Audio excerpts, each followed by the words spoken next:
ในเปล่านั้นเครื่องเฮาเรานอนอยู่นี่บ่นี่เลยโอ้เจ็บแล้วมีเข่าแต่เฮาก็ยังเจ็บน่ะนี่เจ้ามียาเฮาเอามากินดีกว่ายาบ่ซังแต่เฮากินนี่ยานี่ยังบ่เซานี่เฮาได้สิถาม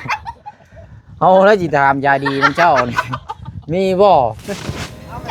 เจ้ากล้วยเฮาเจ้าบ่เอาขึ้นให้รถเฮาก็บ่กล้าคือกันแล้วจักแล้วก็พอมันนี่ก็เอาพาให้เบาเสียงก็เอาให้เจ้าเอาขึ้นรถให้เฮาเลยอย่าให้เฮาแบกเฮาโจมเลยเฮาก็อายคือกันแล้วอ่ะเอาขอบใจละลายซะเนาะเดี๋ยวสิไปเมื่อแบ่งกันเว้นว่าได้คันว่าเอาคันว่ามอบมันก็ต้องเอาขึ้นรถให้เฮาเลยนะเฮาสิให้เฮาโจมเฮาก็บ่กล้าคือกันแล้วเนาะเดี๋ยวต้องบอกก่อนมีแต่เฮาสิเมื่อเลยแล้วพอมันตั้ง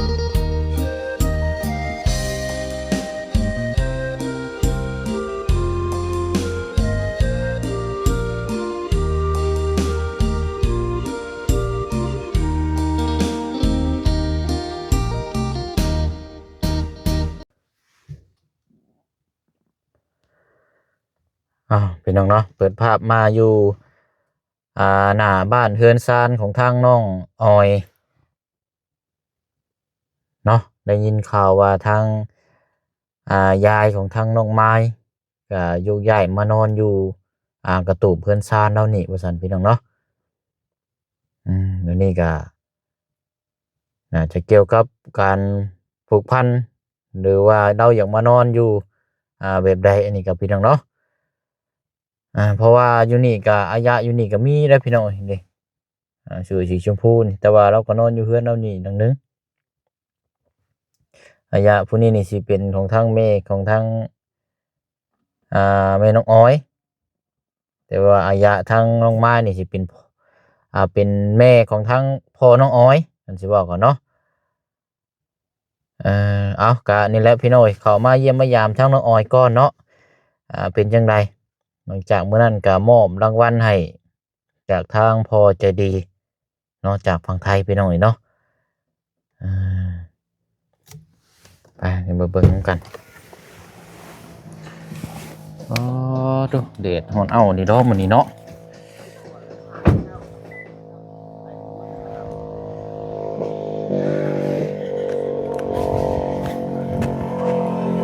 อยู่เนาะนี่เนาะ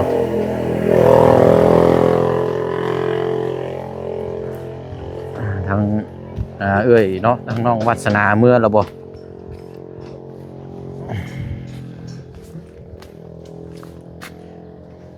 โอ้เห็นยังเอ้ยบ่ได้ไปใส่บ่มื้อนี้เด็กน้อยเป็นไข้เป็นไข้ก็ไปหาหมอแล้วเฮ้ยนอนอยู่ที่มันก็เรียบร้อยแล้วเป็นไผเป็นไข้นะไข้2 คนเลยพาเราไปหาหมอกินนะบ่ยากินยา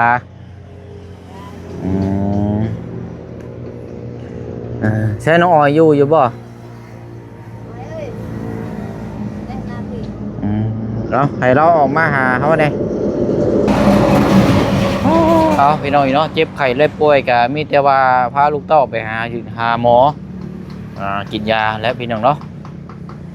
นอนที่ซื่อมันบ่เศร้าเลยพี่น้องมีแต่ร่างกายสิทรุดโทรมแล้วก็เจ็บไข้เล็บป่วยนักก็แม่นโยยากแล้วบัดนี้พี่น้องเนาะกราบสบายดีและสวัสดีพ่อแม่พี่น้องเบิดสุขุสุคนเด้อพี่น้องเนาะมาพบมาเจอกันอีกคือเก่าเนาะกับพ่อน้องเปียวพี่น้องเนาะอยู่เขตของทางน้องออยมื้อนี้กับพี่น้องเนาะมาพูดมาคุยน้ำกันเนาะสำหรับทางเขตน้องออยน้ำกันอีกยามทำข้าวเนาะกะหลายคู่หลายคนหลายพี่น้อง FC เฮาเนาะกะรอลุ้นรอชมว่าอยากนี่แหละพี่น้องเฮือนซานด้านเป็ดของทางน้องออยนี่สิออกหลอกออกผลบ่เนาะบ่ซั่นเนาะอันนี้ก็หลายคนก็หลายว่าเพราะว่าเฮาก็เฮ็ดไปตามที่ภาพเป็นจริงเนาะพี่น้องเนาะ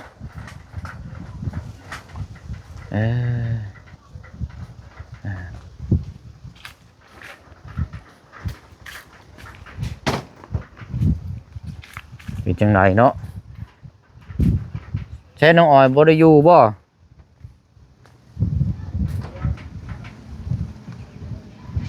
เอาซุงมาได้นี่สิเอาเป็ดไปคายก้อนบาทนี่นี่แหละพี่น้อยเนาะเรามานอนอยู่เพื่อนหลังนี่แหละสังกะสีก็ปลิวพัดไปเบิดเลยเดี๋ยวเราไปหูดเข่าเลยไปจักดูว่านี่ได้เนาะเดี๋ยวทำเบื้องทางน้องออยก่อน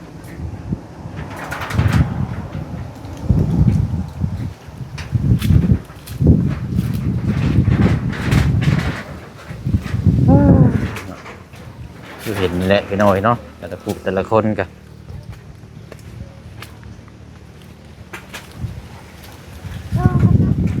พอเราเดินถ่าเจ้าอยู่ดุมพี่มานั่งอยู่เทิงพี่นี่เนาะ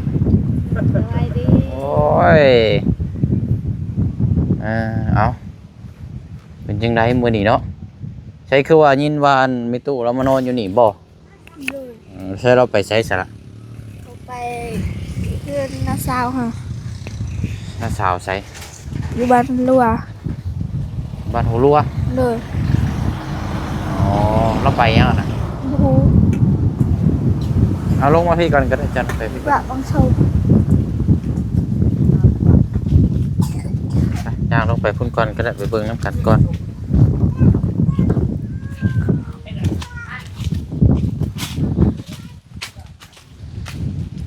เรานอนอยู่นี่ฉันบอกเมื่อคืนนี่นะ โดย เรานอนน้ำกันจะค้นนั่นแหละ ผู้เดียวเรา เอ้าเราบ่ย่านบ่ บูหู เอาบนมีไผมาเบิ่งน้ำเราบ่ มาจักแล้ว บ่ได้ถามนะบ่เป็นหยังเจ้าคือมานอนอยู่นี่ฉลองเจ้าบ่ได้ถามบ่ว่าผู้เป็นด้านกัน มันว่าเขาถามแต่เมื่อวานนี่แต่เราตอบว่านอนเคยนอนอยู่นี่ว่า เคยนอนอยู่นี่ก็เลยมานอนอยู่นี่ โดยบูหูจักเป็นหยัง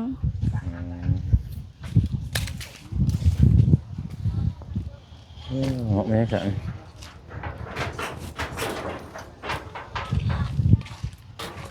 วันนี้เราไปนอนเราไปหาทั้งลูกเราอยู่บ้านหัวรัวพุ่นบัดนี้เนาะ โดย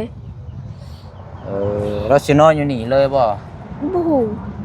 เราบ่ได้ถามแล้วบ่ โดยแต่เมื่อวานนี้เราเก็บเครื่อง ฮะ เราเก็บเครื่องมันอยู่นี่วัน เจ้าของเราอยู่นี่บ่ โดย เบิ่งได้บ่ ได้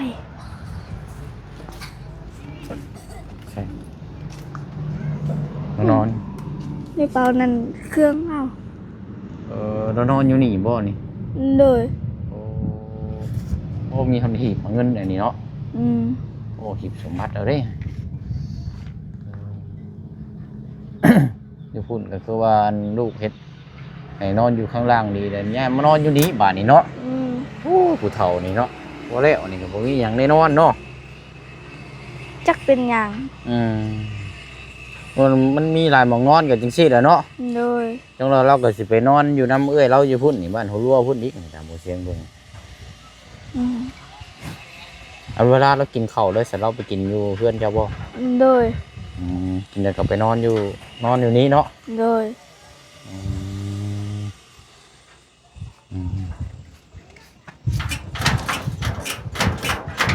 ผมพอจังว่าอันบ่มากเนาะเพราะเราอย่างมานอนอยู่นี้ใช่เนาะ โดย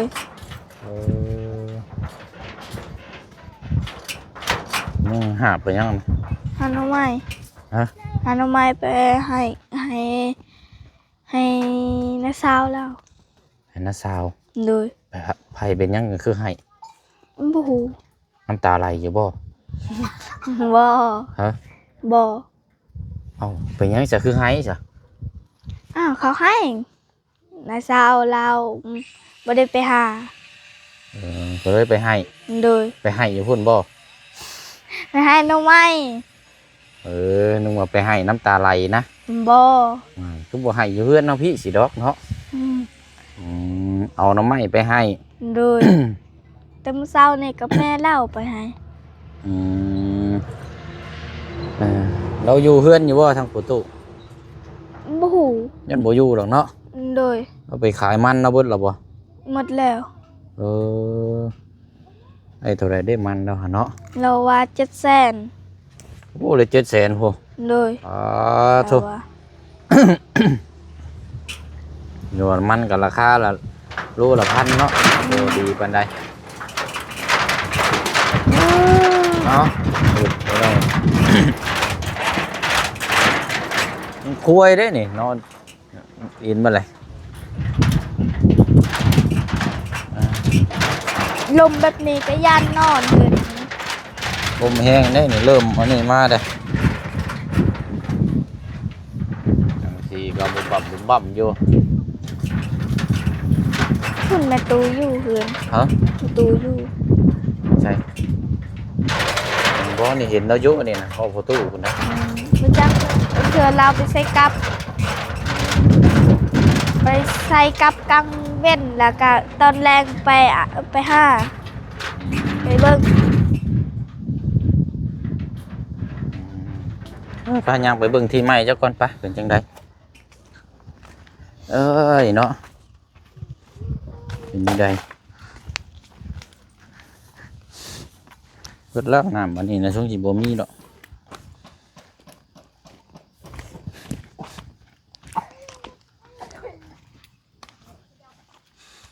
เอ้ามันยังปลูกยังอันนี้ ปลูกฮะ ปลูกสุกหัวชังไข่แล้ว บ่นี่ได้ครูปลูกบักแตงบ่ บ่ แม่นยังซะ บ่ฮู้เพอเฮาว่าแม่นบัดนี้ก่อน เดี๋ยวว่าเอาดินมาถมกองไว้ซื่อๆบ่ เลย โอ้นี่ว่าปลูกครูปลูกบักแตงบักทั่วหยังนะเออ ยันมันบ่เป็นปลูก เอาดินมาถมไว้เนาะ เลย มันยังบ่เพียงอยู่แล้วแต่นี่มันเนิน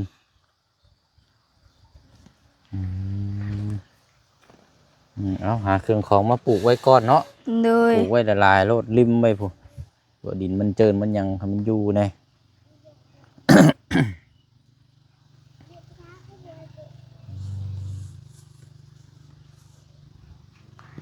บ่ได้ไปใช้เจ้ามื้อนี้เนาะ เลย อืม พอตึมเช้านี้ก็ไปบ่ฮู้จักไปใส่บางเทื่อไปว่าไปให้คือกัน ไปให้เลยไปเบิ่งเขา เขายังบ่ทันได้ฮูดบ่ เลยบ่ได้ทันสุกเฮ็ดข้าวเมาได้แล้วเฮ็ดข้าวเมา โอ้แดดแท้นี่เนาะ เลย โอ้ไปยังไปพุ่นอีกก่อนซะไปเฮาเอากระตุกพุ่นได้อ่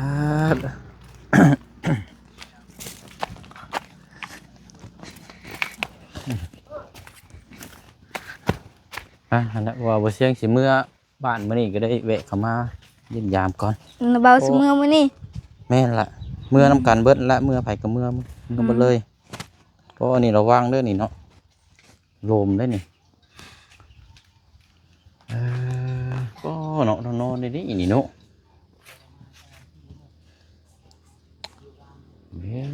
นอนไปดีดอเนี่ยผู้เฒ่านี่เนาะ เลย คันเจ้าเฒ่าแบบคันว่าเว้าขออนุญาตนำคันว่าเจ้าเฒ่าโอมานี่เจ้าก็สิแบบสิบ่ บ่ เป็นหยัง ย่านนอนผู้เดียว ฮะ ย่าน อ๋อบัดเมตู้แล้วเจ้าคือเราคือบ่ย่านจ้ะ บ่ฮู้ เราเคยนอนเนี่ยเนาะ เลย ย่ายไปนอนพุ่นนอนพี่เจะลูกหลานเบื่อหายได้เนาะ เลยแต่เมื่อวานนี่ก็พอพอน้องทายกับไปห้าเล่าวแต่เมื่อวานนี่พากาว่าการให้นอนอยู่พุ่น เอ้าเราเห็ดหมองนอนให้เด้นอนอยู่ข้างล่าง เลย อืม แล้วก็แต่เมื่อเช้านี่แล้วก็ไปอยู่บ้านเลย อืมไปไปส่งแล้วนั่นล่ะ บ่ฮู้ นอนยางได้บ่ เลยเฮาบ่ได้ถาม เอ้าเนาะมันบ่ได้ใกล้ปานใดได้ไกลเติบอยู่ได้วันหัวรัวกะ เลยบางเทื่อการน้าสาวเฮาไปเอาข้าง อืม บางเทื่อก็แบบนั้น เดี๋ยวว่ามีคนมารับเอาเราเมื่อบ่ เลย โอ้อืมคือว่าน้องบ่สบายซั่นบ่ เลย2 คนเลย เราเป็นยังนะ เราเป็นไข้ อืม ผู้น้อยนั่นแล้วผู้ตัวใหญ่ๆนั่นก็เจ็บตา อ๋อมีแต่แนวแท้นี่เนาะ โดย กินยาแล้วบ่ บ่ยากกินยา เอามันก็บ่เศร้าแล้วบ่ แล้วเฮาว่าไปซื้อให้เรานมก็บ่ยากย่างก็บ่ยาก อืม แล้ว มันเมื่อยแล้วฮะ โดย อืม เงินเทนาบามอบแต่มื้อนั้นนะ อืมจะไปซื้อหยังจะไปซื้อหยังก่อน เฮาว่าไปซื้อนมให้เรา อืม เราก็บ่อยากกิน อืม ดื่มกินแต่น้ำนมอยากโดย อืม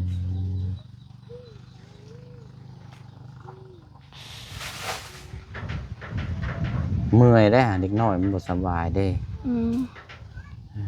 หายาหาหยังกินเนี่ยได้เดี๋ยวก็หายดอก โดย ไปย่างกันไปใช้เป็ดน้อยเฮา บูฮูจะไปใส่ เสียแล้วบ่จักบ่ บ่ ว้ายเรียบร้อยแล้วหวันเสียแล้วเป็ดนะเป็ดหายแล้ว อยู่ไกลเป็นรูนกี่พุ่นเป็นหน่อย ใช่อ๋อ ทุน โอ้ใหญ่ไวเดี๋ยวเนาะ โดย เออยิ้มยังอย่ายิ้มยัง เจ้าแน่หนู ยิ้มให้ยัง ยิ่งให้เจ้างามมาเลยหนู ยิ้มให้ค่อยนี่ค่อยงาม โอ้งามซำใดน่ะ เจ้านม งามซ้ำ แบ่ เต่าง อยู่ งามเป็นแว่งอยู่โอ้ยเจ้าก็ช่างงอกเนาะครับ อย่างนี้เลย ไปได้ชายม้ามื้อนี่ไปเอายังอ่ะนะ เฮ็ดบอลนิน ชอบชุมหนึ่งคือบอล เฮ็ดแนวกินบ่ใช่ไหนนี่บ่ ร้านใส่บัง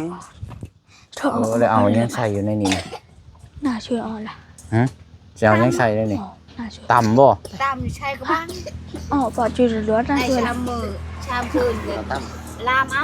กินบ่บัดนี้ จะไปให้เลย เอ้าสั่งเป็นแท้นี่นี่ก็แนวกินอันนี้เนาะ ไปเลยทุกน จะไปเอาอยู่ไซอันนี้นะ พูดน้ำห้วย เอาน้ำห้วยบ่ญาติบ่ ย่านน่ะ เก่งเนาะ คนพูดแล้วคนขึ้นมาคอยยอมในภูเขานี่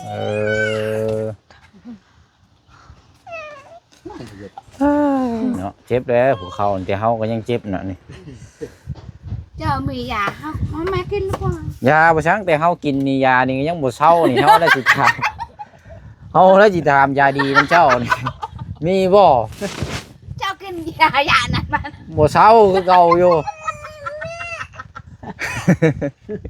เนาะ มันตัวนะ ตัวยังกินนี่ได้ก็บ่เซากินเมื่อยกินเลย ตัวอะไรเงินมันยานนะเจ้าตอนนั้นนะมันเอิญคนนี่มายามาอยู่นี่ อยู่หลายคนอยากเจ้าจับคุณเลย เอาเมื่อค่อยต้มกินยืงท้องซื่อ เอ้า ๆบ่เห็นสิเศร้า อ่ะ เจ็บอยู่นั่นน่ะย่าง เนาะโอ้ย แต่ละคืนนะ หางไม่ยังเราสิมาถามยาดีน้ำเจ้ายังสิมาถามว่าเฮาทีนี้ยังก็ยังกินยาอยู่ พูดถึงเท้ากับพูดถึงอีก เนาะน้องอ้อย อืม โอ้ย เจ้ายาดีก็พอเจ้ามีให้ทำแม่คู่ ยาดีก็พอนั่นบ่มีเฮาก็แต่ว่าอยากได้ยาดีเจ็บบ่เข้านี่แหละ อยังไงเจ้าข้าวมาคนจะแก่เอาเลย มันหายเจ็บเลยพ่อ เจ้ามาอยังไงเจ็ เจ้า บยังไงเข้าแค่นั้นยังไงเจ็บ โอ้มันเจ็บมันหายมันหายเศร้าเลยบ่ เชียงเออ โอ้ยสัตว์ยังว่านี่เจ็บแล้วนี่ เอาพักให้เบาเสียงเสียงนะ บ่ยังไงน่ะ คือน้องเอาพัก อ้าว เฮ็ดพักนึงเครือ ให้ตอนลูกเมียหนู กล้วยบ่อ้าย มียังพักให้น้องอ้อย ลูก บุมีมักเพชร กำลังใจให้กับน้องและกับหลานนะกำลังใจจากงาน บ่มีมักเพชร เอาเนาะขอบใจละลาย อืม เออ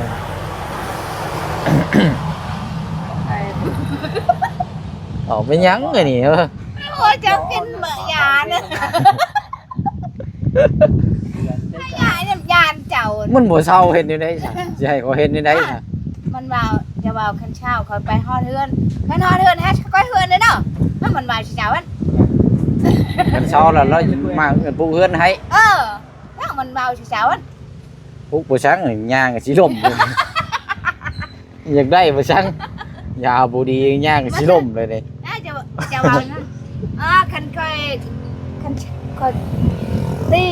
อืม กระดกนี่เขาจะไปฮอดเฮือนเลยเจ้าว่าคันไปฮอดเฮือนก็ปลุกให้ก้อยเฮือนเลยเด้อมัน อยู่บ้านเพื่อนนี่ นั่นน่ะก้อยหัวมัน โอ้ยเว้าบ่ต้องเว้าเช้าโลด มันยานนะเจ้าตอนนั้นนะ มันบานแค่มันบานเนาะหันมันบานบ่เสียงจับมันว่า มันเอิญคอยอยู่นี่ มันบานเอิ้นเฮาแน่เอิ้นบานเอิ้นอย่าเฮา เราย่านบ่ โดย ยานโตน่ะดูแล้วก็ และพบแล้วกลางทางนะ ย่านหยังข่อย ไม่นานเนี่ยมัน ข่อยบ่แม่นตำรวจข่อยสิย่านข่อยเฮ็ดหยัง ไม่นานเนี่ยมันยานนะมันออกหักยาน มือสั่นบ่ มันชัน ย่านบ่ อืม ยังก็ย่าได้ยังมาขายให้อยู่นะ ว่าย่านมาสั่นอยู่ยังขายให้อยู่นะ ข้าบ่มีน้องแล้วก็มันว่าน้องกับข่อยมันยานโต แสดงว่าเราเว้าอันดีอันสลบหน้าซื่อๆนะนี่เนาะโอ้ ว่า ยันเอา คน เฮา ไป กะ เอิ้น จับ น้องขึ้นนี่มันว่าเจ้าเจ้าว่าน้องเจ้าบ่โอ้ข่อยบ่จักก็ลืมแล้วเว้านั่นนั่น พอข่อยถามจังว่าเอ้าเราว่าเจ้าน่ะเป็นตะรองกันได้ อืม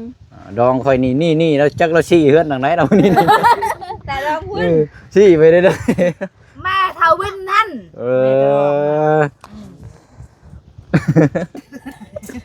โอ้ย ระยาน เนาะเอาจะตามนั่นแหละ อ พี่ ย่า น้อง อา เอ้ย ชีพเต้นเอาไปมัดเนาะ สับ ไป มา มาชามาจิบ 350 ชามา ยังเจ็บคือเก่าอยู่น่ะย่างก็เซซ่าเซขัวอยู่คือคนเมาเหล้านี่ แต่ก็ข้อก็คนเฒ่าด้วย เฮาบ่เฒ่าเลยเฮาซำนี้เฮายังเจ็บเข่าจังมันเป็นหยัง จ้าเดินไหนจะกินในใดเฮอมันยา เป็นนี่ใดเนาะกระดูกนี่เนาะ กินข้าว โอ้ยกินก็เมื่อยกินเนาะบ่เช้า เจ็บคือจับมันน่ะ ดิมันปวดอยู่โอ้ยเนาะว่าใช่มีแต่ว่าหันละพี่น้อย เดินทางก่อน หัวบ่ซัง ไม่เชียงอ่ะลุกตั้งยานั่น ไปหายามาขายเด้อเจ้าก็เด้อ อย่างเราขาย แล้วว่าไปย่างไปลอกขายกันคันว่าผู้ใดเจ็บบ่เข้ามานี่ข่อยสิเฮ็ดให้อยู่ก่อนวัดโดด ไอ้เหรอไปแต่งจะผ่านนั่นแล้วมันลงคืนแค่นั้น ไปสายเนาะเดินทางก่อนบัดนี้ เลย เอาอยู่ดีไม่แห้งเด้อยาเด้อบ่โยกบ่ม่วนเด้อ อยู่ดีมี เด้อเอา โชคให้มาในเด้อ ไปนั่นพี่น้องเอ้ยไปกลับก่อนบัดนี้น้องอ่อนเด้อ เลย ว่ากันซึ่งเดินทางก่อนไปหั่นละพี่น้องเอ้ยน้ำมาเอาขนมน้ำมาแช่งก็ได้เอาไว้มาแจกนิดหน่อย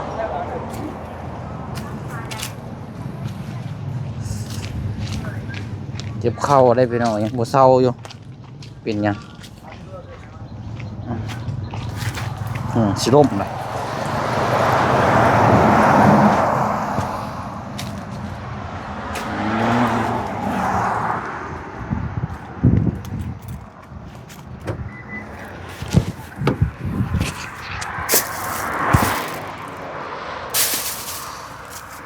เอานุ่มนี่ก็ได้อ่ะนี่ก่อนอันนี้เป็นฝากที่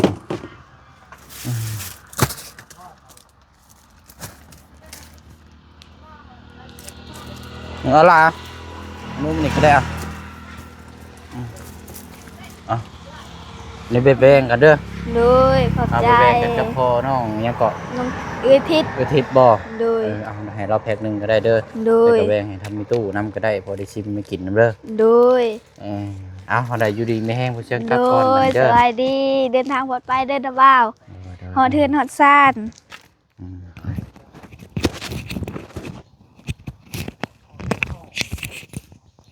โอเคไปอะไรเนาะ กล้วยค่ะ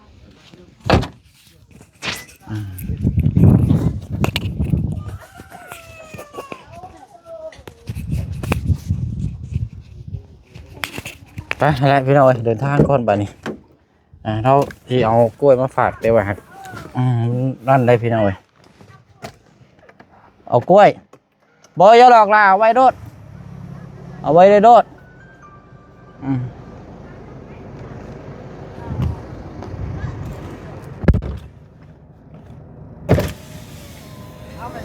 เจ้าเอากล้วยเฮาเจ้าบ่เอาขึ้นในรถเฮากับบ่กล้าคือกันแล้ว จักแล้วพอมันเลขกล้วยเอาพาให้เบาเสียง ก็เราเอาให้เจ้าเอาขึ้นรถในเฮาเลยอย่าให้เฮาแบกเฮาโจมกันเลยเฮาก็อายคือกันแล้วอ่ะ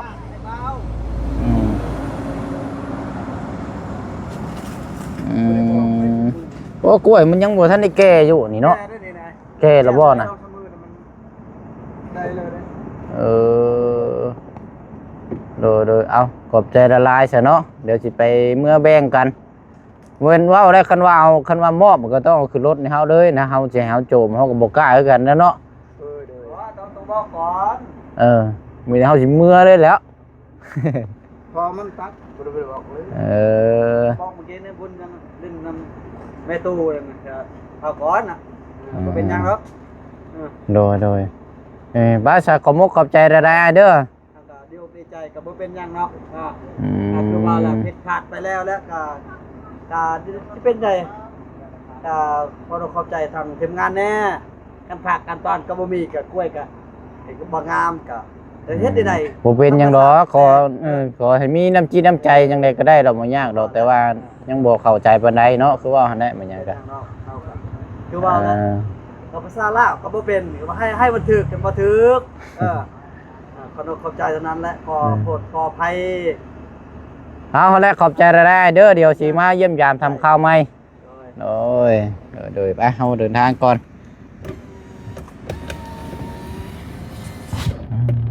พี่น้อยเนาะจักสิว่าจักสิก้ำกึ่งแนวใดพี่น้องเฮาบ่เคยเจอแบบนี้จักเทื่อคันว่าเอาเครื่องคองฝากก็ดีพี่น้องน้ำจิตน้ำใจพี่น้องก็ยอมรับเพราะว่าเฮาก็เข้ามาเยี่ยมมายามมามีหยังเฮาก็ฝากมาตลอด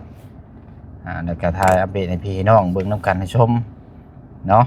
แต่ว่าด้วยความของฝากของต้อนนี่เพิ่นเอามาวางไว้แบบซี่นี่สิให้เฮาโจมขึ้นเด้อนี่บ่เสียงบอกได้พี่น้องบ่เอาได้พี่น้องเพราะว่าเอาง่ายๆ3เฮาโจมมันคล้ายๆคือเฮาอยากได้โพดเนาะนี่พี่น้อง FC ก็สิเว้าสิว่าเพราะว่าเฮาก็บ่ได้อยากนั่นปานนั้นหรอกพี่น้องแต่ว่าอยากยันเสียความรู้สึกก็อยากให้เพิ่นถ้าว่าเพิ่นสิฝากของต้อนก็ให้เพิ่นโจมขึ้นรถด้วยซะเนาะนึงมานี่บ่เช่นคืออยากลองน้ำจิตน้ำใจแต่ละคนนี่ว่าสิที่ใจเอื้อแผ่ได้ซำใดนะพี่น้องว่าเพิ่นสิมีเมตตาต่อทีมงานแบบใดเนาะครึ่งทางบ่หรือว่าสุดทางประมาณนี้นะพี่น้อยเอาอะไรเนาะก็เป็นครั้งแรกเรากับพี่น้องเนาะที่ได้มีของฝากของต้อนแล้วก็ยังกำกึ่งอยู่กันสิว่ากันเนาะสำหรับทางผู้เชี่ยวก็คือว่านะพี่น้องมีน้ำกันเลยเนาะเพราะว่าเฮาสุรายปีนของฝากของต้อนก็เจ้ามาให้นี่เพิ่นก็โจมขึ้นรถกันด่างให้เด้อนะพี่น้องเฮาบ่ได้โจมเอาเพราะว่าหยังพี่น้องแต่เฮาโจมมองเลยพี่น้องก็ว่าเฮาอยากได้แต่มันก็เป็นมุมมองที่มันบ่โอเคปานใดเพราะผู้เชี่ยวก็ผ่านจุดนี้มาแล้วพี่น้องก็ติชมหลายมีแต่แนวอยากได้อยากอันนี้นะพี่น้อง